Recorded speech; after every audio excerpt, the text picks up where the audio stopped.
Welcome to the round 16 preview as the Blues are set to take on the Port Adelaide Power. 7:30 p.m. at the Adelaide Oval on Thursday night. 5 days after the mess that was the loss to North Melbourne. Wow. There's no time to think, really. You just kind of got to move on. And last week, the theme of my preview last week was around just, one last push and one last rally, go down swinging. I really thought that was an important message. And then we ended up, getting belted and getting done. And then now we're hearing, that the message of rallying and sticking fat and supporting. That was kind of what I was hoping to avoid last week. I thought, 2 unconvincing wins in a row. Maybe you can win a third in a row, get to 7-7 and go into Port Adelaide and anything can happen. And alas, here we are. We lose and we're at Port Adelaide on Thursday night interstate.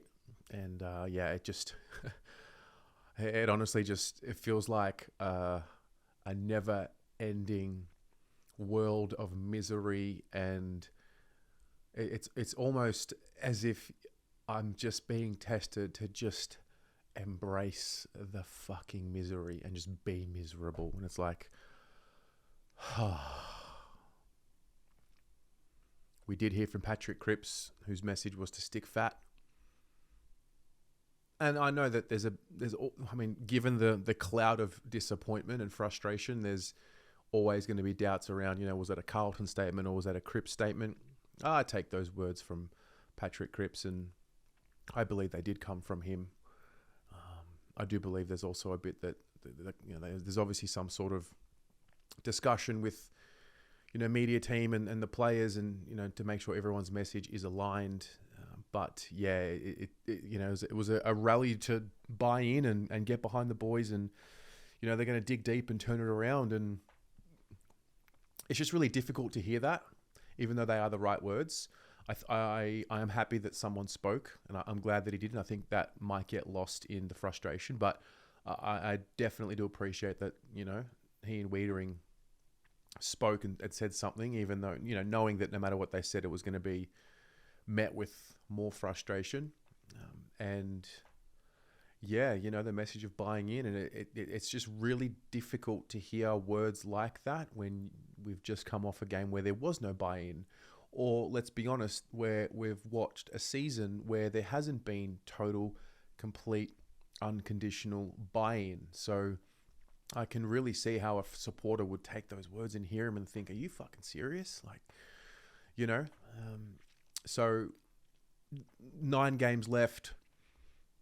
I feel a real temptation to just resign to the fact that it's just so beyond repair, which it likely is. But it's kind of also the lesson that I've learned doing all of this, in that, things do keep moving and we get emotional, we get frustrated, we get attached and all these things. One loss added on top of another compounds. And, there's just seemingly no way out of the hole. I mean, anytime I try and find something to get behind, I'm met with a no. And no, it's not this time. No, it's not that. No, a couple of wins in a row aren't going to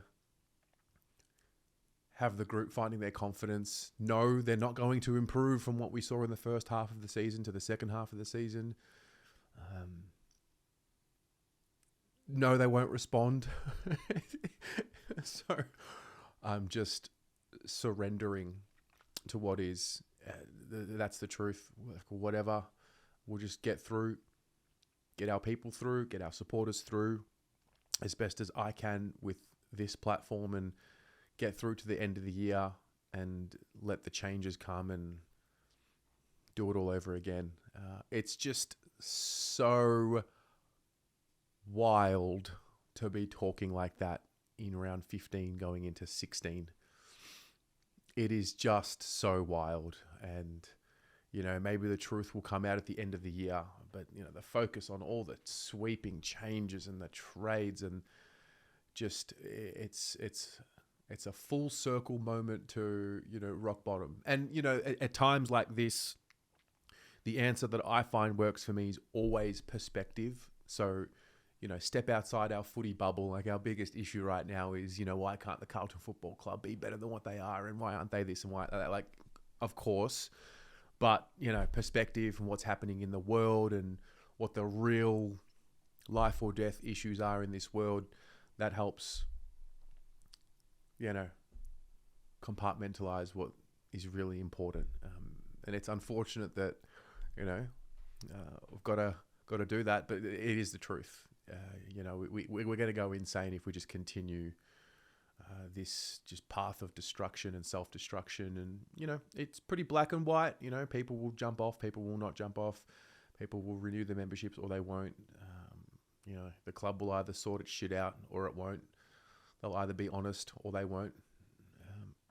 They'll either win on Thursday or they won't, and whatever. And there'll either be backlash from a loss or there'll be maybe backlash of a win as well. Maybe that's one thing that's certain at the moment, backlash. So yeah, just whatever. Honestly, I can't seem to be able to put any expectation on winning games anymore. Like, I let go of the whole win by a certain amount a while back. But I do think, a reasonable expectation is, you've got to fight it out, like, no matter what. Like, they're going through it. There's something going on the inside that's preventing them from being connected to one another, to their strategy, to their game plan, to the message, whatever that thing is, which we all ask about every day of our lives and every week on the shows. They're either going to sort that out or not. I just can't see how 5 days after a complete lack of buy-in and care for each other and commitment and connection, I just struggle to really see how that's going to be fixed 5 days later against a Port Adelaide team who are not great.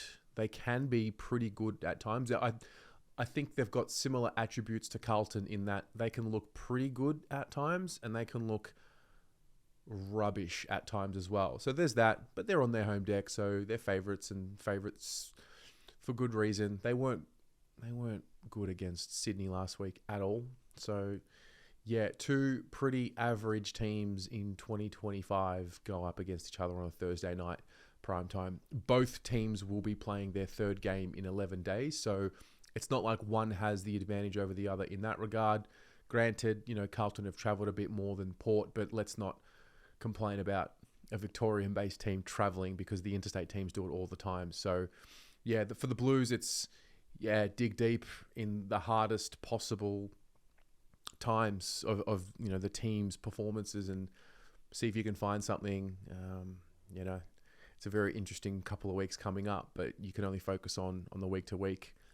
In terms of changes, I mean, Wiedering looked pretty sore, but he was able to play out the game. So, filming this on Tuesday afternoon, I would assume Wiedering's going to be given every chance up until a couple of hours before the bounce to see if he's going to play. He'd probably be a test.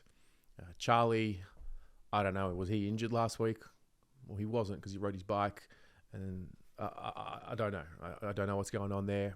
Could be a chance to blood a youngster.